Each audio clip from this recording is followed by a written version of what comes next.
Jadi kita kembali kepada diskusi kita, iaitu soal bajet hari raya ataupun alam persekolahan. Dan insyaAllah kita kalau ada soalan-soalan yang boleh dibawakan dari laman Facebook atau YouTube, kita berbicara di pelantar ini. Sementara itu kita teruskan dengan bajet saya RM500. Adakah itu terlalu sikit, doktor? Sebab doktor kata 1,000 saya dah takut. Nah, itu termasuk tak dengan bekalan makanan dia setiap hari? Tak masuk, tak masuk. Okey. Tak masuk. Amin. Alhamdulillah. Okey. So kita kena kira juga, Nas, kos belanja dia. Kalau dia ada sesi pagi dan sesi petang, berapa ringgit yang harus kita berikan. Dan kalau saya sendiri, saya akan include sekali lah dalam bajet persekolahan anak-anak tu. Maknanya dari segi kos pengangkutan, penyediaan keperluan asas, yuran-yuran tambahan, aktiviti-aktiviti. Sebab sekarang ni anak-anak kita dia terdedah dengan aktiviti kurikulum. Kelas berenang, kelas piano, kan? Dan ya, macam-macam. Dan kalau kita kata, tak boleh nak join sebab kita tak ada ni, kita pun tak tergamak. Betul tak? Jadi, kita pun nak kalau boleh anak kita tu adalah serba boleh. Maksudnya akademiknya bagus, dalam aktiviti kurikulumnya je bagus. Jadi kita tak nak juga dia terlalu bergantung kepada gadget. Jadi bila kita approach ataupun kita menggalakkan dia untuk terlibat dalam aktiviti-aktiviti begitu, jadi ada nilai tambah lah ataupun kos tambahan yang kita perlu bersiap sedia. Dan kalau kita tengok trend sekarang ni, convocation juga diadakan di hotel-hotel. Itu pun kena letak ke tepi. Tapi bajet tambahan tu sebelum tu kita baca satu luahan hati daripada baiklah. ibu atau ayah ini. Itu dia. Aisyah berkongsi tahun ini saya ada 2 anak yang akan bersekolah. Bajet sekolah untuk kedua-dua anak lebih kurang RM5,500 sebab si kakak memang dah private. Wow, private school. Perbelanjaan kasar RM3,000 termasuk pakaian. Si adik 5 tahun memerlukan yuran permulaan RM2,000 tak termasuk pakaian. Bajet raya mungkin dikurangkan. Baju kurung saya mungkin boleh pakai batik setiap ada. Alhamdulillah, sudahlah diri juga banyak kosnya. Siti Zulaiha juga berkongsi anak 2 orang bersekolah masuk tahun 2 dan Tadika 6 tahun juga ada kos di sana ya. Utamakan sekolah sebab persekolahan guna untuk setahun, jangka masa yang lama. Alhamdulillah, rakyat setakat seminggu pun dah tak rasa. Betul. Terima kasih. Jadi di sini mungkin saya nak bertanya lah. Doktor, saya angkat tangan. Okey, baiklah. Tanya soalan sikit.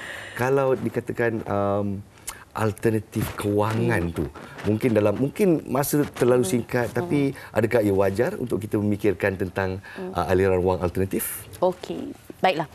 Untuk alternatif keuangan ni sebenarnya kalau kita nak mula, kita kena mula dari awal, Nas, supaya kita nampak hasilnya akan datang.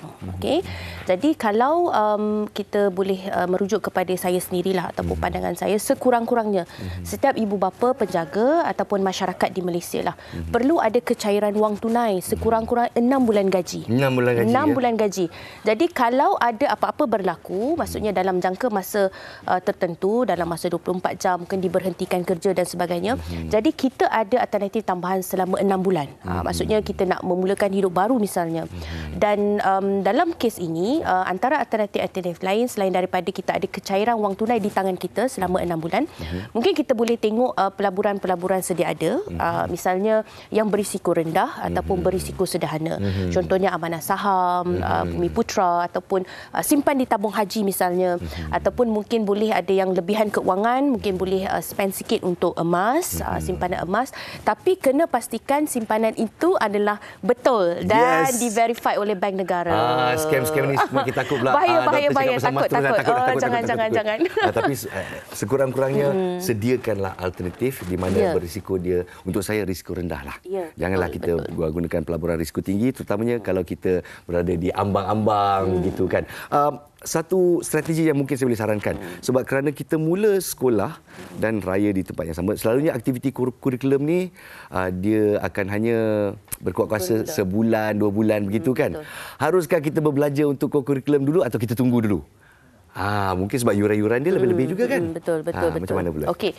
Dia sebenarnya kalau bagi saya itu terpulang kepada kehendak individu lah. Sama ada kita nak menyimpan ataupun kita nak invest awal ataupun kita nak tunggu dulu. Itu terpulang kepada keperluan. Namun apapun, bagi saya dalam segi bajet ataupun antara persediaan sekolah dan hari raya, libatkan seluruh ahli keluarga, Nas. Alhamdulillah, betul. Kena tanya apa anak kita perlukan, apa suami, apa ibu dan bapa kita perlukan supaya kita tahu dan perancangan itu ada awal. awal. Atau mungkin saya boleh sarankan boleh buat bajet keluarga ataupun kita boleh katakan sebagai family planning lah ataupun family budgeting. Supaya dekat situ kita tahu dan kita boleh explain kepada anak kita ini kos yang kita ada dan sebanyak inilah yang kita boleh spendkan untuk tahun semasa apabila ekonomi tidak begitu dalam keadaan baik. Baguslah Doktor. Batun ni memang menzahirkan komunikasi antara keluarga. Jadi jangan kita lupa saranan doktor yang kita sebut di sini iaitu kecairan wang tunai. Jangan lupa keutamaan kita sekolah dulu baru hari raya. Mungkin kita kena hadapi realiti. Terima kasih kita ucapkan kepada Dr. Umi Hamidatul Muhammad Sofian Lee, Pensyarah Kanan Pengurusan dan Pentadbiran Korporat, Fakulti Ekonomi dan Muamalat, Universiti Sains Islam Malaysia. Tenang juga hati saya sikit. InsyaAllah.